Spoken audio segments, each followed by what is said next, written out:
হিমেল, আপনার কাছে আমার যে প্রশ্নটি সেটি হচ্ছে, আপনি আচ্ছা। জানেন এই মুহূর্তে বিবাহ বিচ্ছেদের ঘটনাটি সবচেয়ে বেশি ঘটছে সারা পৃথিবীতে, স্পেশালি নিউ ইয়র্কে বাংলাদেশ কমিউনিটিতেও ঠিক তেমনি করে অসংখ্য ডিভোর্সের সংখ্যা বেড়েছে। এই সম্পর্কে কি বলবেন? আপনাকে অনেক ধন্যবাদ। আচ্ছা, আমি তাহলে আপনাকে একটি ছবির গল্প বলি। অস্কার জয়ী ইরানি চলচ্চিত্র আ সেপারেশন নিশ্চয় অনেকেই দেখেছেন বা দেখেননি। এর শেষ দৃশ্যটি স্মরণ করা যাক। বাবা মা বিচ্ছেদের মামলা পারিবারিক আদালতে গড়িয়েছেন। শুনানি শেষ, দম্পতি কিশোরী কন্যাকে ডাকলেন বিচারক। বাহিরে অপেক্ষামান বিচ্ছেদের রায় প্রত্যাশী দম্পতি প্রতীক্ষা। মুহূর্তগুলো তাদের যেন কাটছে না। আসলে ভিতরে কি হচ্ছে? ভিতরে বিচারক কন্যাটিকে জিজ্ঞেস করলেন তার কিছু বলার আছে কিনা। কন্যাটি আসলে তার উত্তরে বললেন, আমাকে কি বলতেই হবে। ছবিটি এখানেই কিন্তু শেষ, অর্থাৎ সমাপ্তি। কিন্তু দর্শকের কানে সিনেমার শেষ মুহূর্ত, শেষ সংলাপ, আমাকে কি বলতেই হবে, একটি দম আটকে দেওয়া অনুভূতি জন্ম দিতে পারে। কারণ কিশোরীটির একটি উত্তরের পেছনে অসংখ্য উত্তর আছে। হ্যাঁ, না, জানি না, আমার কিছু আসে যায় না। তাদের সম্পর্ক তারাই বুঝবে। আমি কি করতে পারি? আমার দায় কেন নিতে হবে? আমার কারণে তারা অসুস্থ সম্পর্ক কেন টিকিয়ে রেখেছেন বা রাখবেন? এরকম খোটা এবং দায় আমি নিতে পারবো না। কেন? তারা নিজেদের সম্পর্ক দেখভালে ব্যর্থ।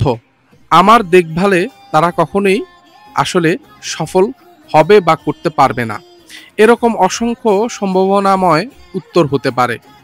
বিয়ে, পারিবারিক, সন্তান পালন ইত্যাদি বিয়ে গবেষক লেখক বারবার বরাবর লিখে আসতেছেন বিভিন্ন বইয়ে, বিভিন্ন জায়গায়।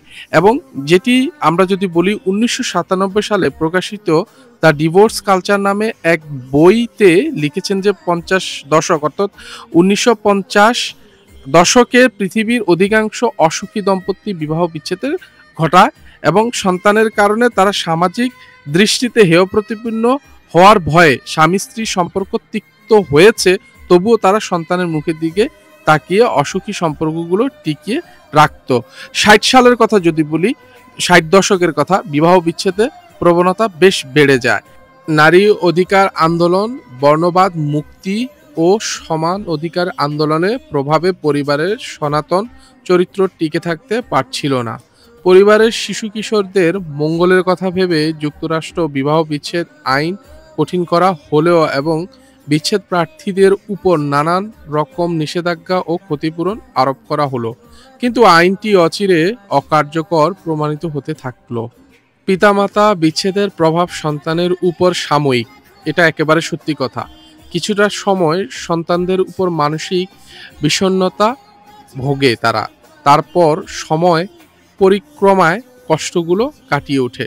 কারণ ইউএস এর মতো জায়গা অনেক ধরনের সংস্থা তৈরি করে, ডে কেয়ার ইত্যাদি বলেন, স্কুলে পাঠানো সহ বিভিন্ন দায়িত্ব এই নিউ ইয়র্কে বিশেষ করে যারা আছেন তারা পালন করেন। কিন্তু কিন্তু সব কথার এক কথা, বাংলাদেশ থেকে আসা মানুষগুলোর পরিবর্তন দেখলে আমি সত্যি অবাক হই।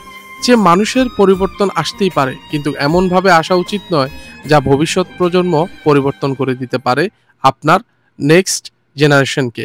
কিন্তু একটি অবাক করার বিষয়, তাদের দিকে তাকালে মনেই হয় না মানুষের রূপে তারা রয়েছে। কারণ কি জানেন? কারণ হচ্ছে আপনি কি শিখাচ্ছেন এবং কি হচ্ছে। তারা আমাদের কালচার, ইসলাম, সংস্কৃতি সবকিছু ভুলে গিয়ে অন্য এক কালচারে প্রবেশ করেছেন, যে কালচারটি আসলে আমাদের সাথে মানানসই কিংবা বাংলাদেশ কমিউনিটির যে মানুষগুলো রয়েছে তাদের সাথে নয়। আশা করি আমি যে গল্পটি আপনাদের শুনিয়েছি এই গল্পের মাধ্যমে আপনারা আপনাদের উত্তর খুঁজে পেয়েছেন। তেমনি ইনশাল্লাহ এই বিষয়ে আরও আপনাদেরকে সংক্ষিপ্ত বক্তব্য রাখবো পরবর্তী ভিডিওতে। অপেক্ষায় থাকুন।